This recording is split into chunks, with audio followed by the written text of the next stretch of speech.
Hey everybody, it's Jason Blaha here, representing Jason Blaha Strength and Fitness, and something I've been thinking about lately, and again, this is just kind of my own musings and stuff I'm looking at with my own training, looking at stuff historically about isolation work. But a quick reminder, if you guys will please click like down below, be greatly appreciated.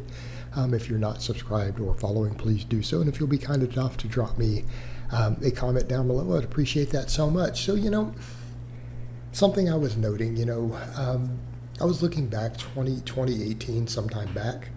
I put up that picture saying, hey, I'm quite a bit leaner. I feel like I'm pretty big. I'm only 7 pounds difference. And a bunch of people were like, no, you look way harder, again, on a good day like that with a pump.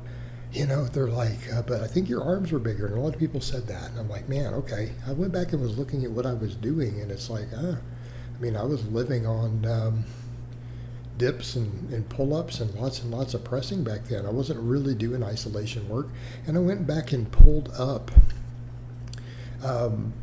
later another picture. I had a great picture that I had where I was in the one shirt, and I'm like, man, how come my arms look so good relative to even now? My arms look really good here. Just in a t-shirt, and I'm about 215 there, and I went and checked the training during that period of time. I hadn't been doing any curls really for years. The only footage I can even find that year of me doing any type of curl when I started checking was doing some really, really heavy hammer curls with dumbbells. Okay? And I went and looked, I was thinking, man, I was only doing pull-ups. I went and checked, I found footage of me doing weighted chins, all the way chin over the bar, all the way up with a closed grip, and I was doing tons and tons and tons of pressing. Right, closed grip bench, lots of heavy incline with a closed grip, push presses, overhead pressing, dips. But it was like outside of just pressing deadlifts, and stuff like that. I'm like, man, I was doing weighted chins and weighted dips. It was back, you guys remember when I used to have the chains way back? I was doing nothing but chains, okay? Same thing back in the UK, my arms were actually not that bad, even my biceps. So I've been sitting here all this time since then. I've been living on, really been living on curls, right? But I look at those periods of time, it was all chins, neutral grip, pull-ups, stuff like that, but lots of pressing and lots of dips. And the closed grip pressing was pretty legit. Like I found one of me doing 250 for 5 on a closed grip incline on a regular 45-degree incline, doing some very mild push pressing with 205, 210 for reps. And it's like, okay, this worked. And then dips, I found a lot of dips with chains. So it's like I look at this and go, how much are we really valuing needing much isolation work? My arms look pretty decent there. All things considered. And I look back even at that time, I'm like, even that one with the green in the background, if I had just been leaner, I feel like I would have looked pretty good there, right?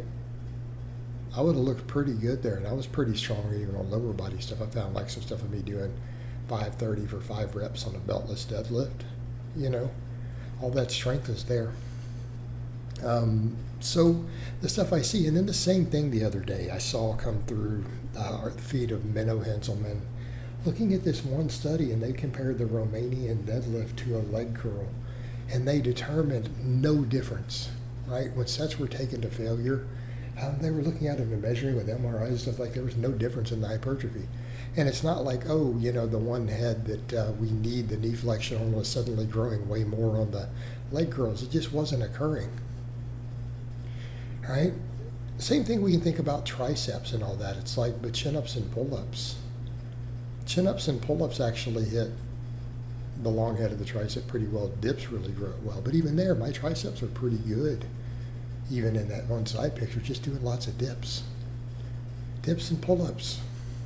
Dips and chin-ups. And we have to look at this stuff and go, for most of us, is it a good use of exercise economy? And I get it if you're trying to compete in bodybuilding. And I put up a post, same thing on Facebook. I had a few guys post up their stuff. And one of the guys in there goes, dude, I hadn't done any arm isolation in 15 years. He had great arms. I saw it on my Facebook, one of the lifters there.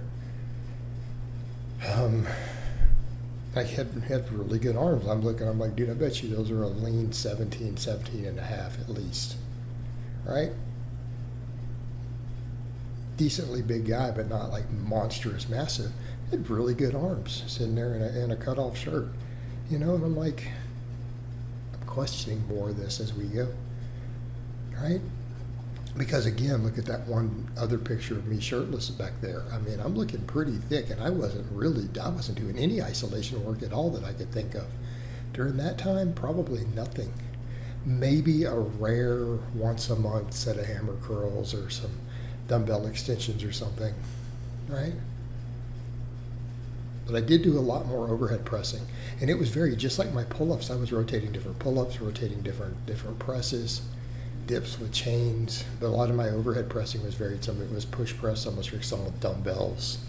When I go back and look at all the different stuff, it's like, man, I was hitting just different angles, just pressing all the time. Big compounds. But I was usually training full body like 3 days a week back then. And it worked. And how many of the old school guys, and I've known lots of guys, other people point that out in a lot of these conversations. And I've been saying all these years, no, chin-ups and pull-ups are not enough. They're not enough.